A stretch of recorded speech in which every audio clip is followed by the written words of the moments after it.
In May of 2020, the Department of Environmental Protection approved a permit to allow Central Maine Power to construct a 145-mile high-voltage transmission line. This will send hydropower from Quebec to electricity customers in Massachusetts. People of Maine don't want this. We don't benefit from it. Our forest is going to be torn up. Anti-corridor advocates say the transmission line will have negative impacts on the environment, including damaging undeveloped forests and wildlife habitat, jeopardizing the creation of clean energy jobs, and more. Cold water fisheries that are probably the best in the country, recreational opportunities, wildlife.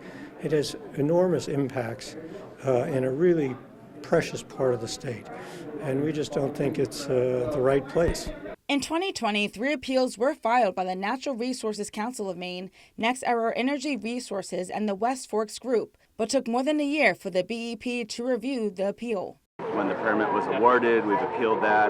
Why it's taken so long for them to hear our appeal, so that deserves an investigation all of its own.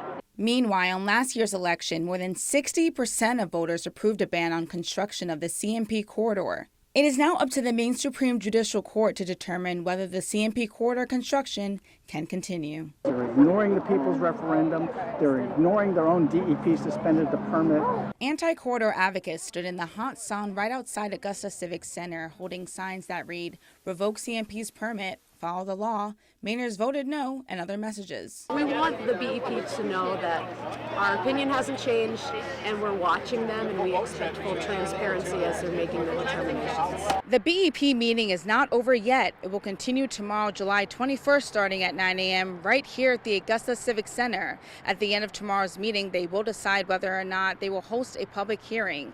In Augusta, I'm Sierra Jordan reporting for ABC 7 and Fox 22.